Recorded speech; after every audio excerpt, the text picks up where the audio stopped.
Hi, and welcome to a new video. In this video, I will present to you a GMT watch for $100. The catch is, you have to buy all the parts yourself, and you have to assemble it yourself or find somebody who can do it for you.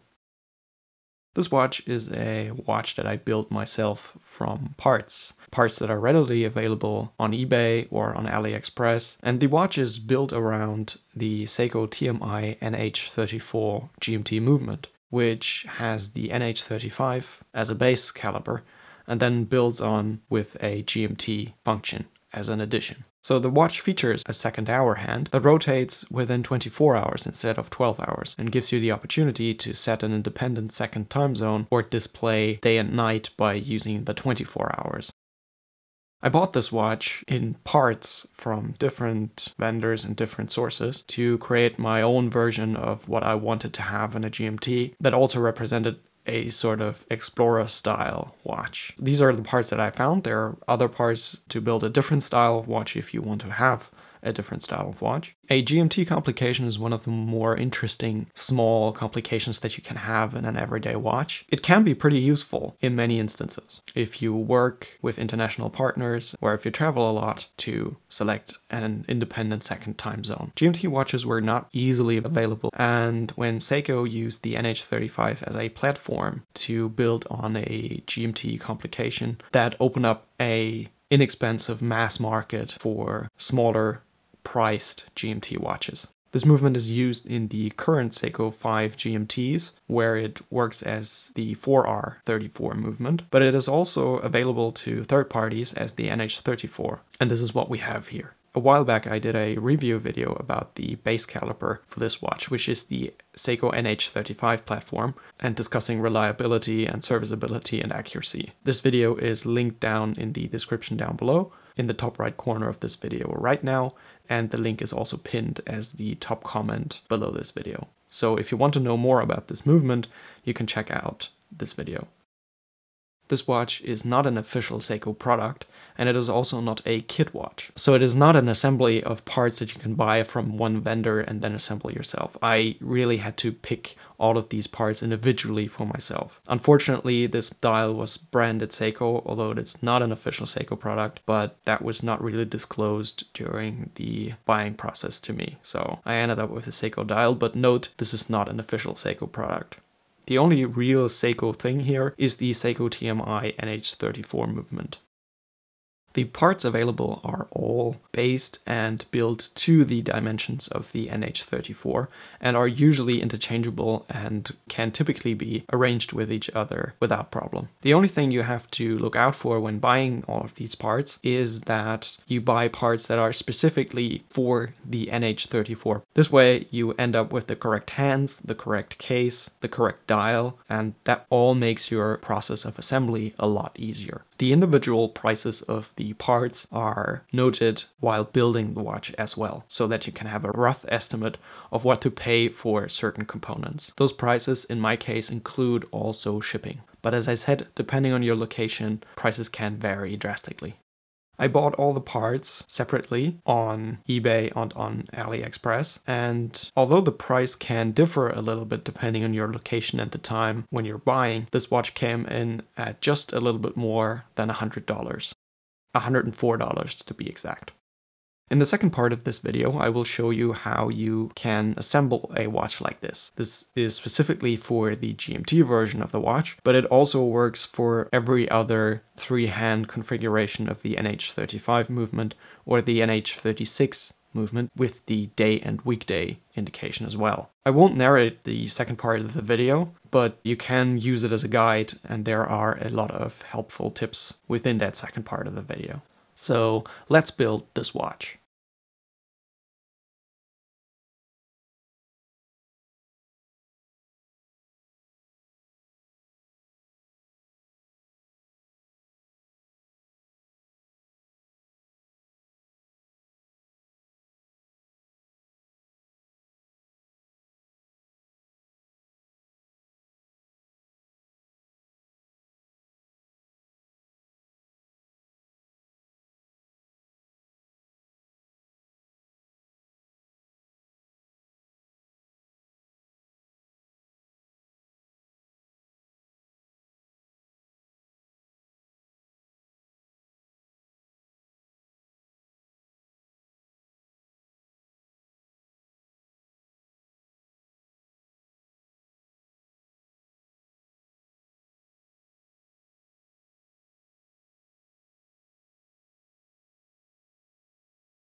Thank you for watching this video.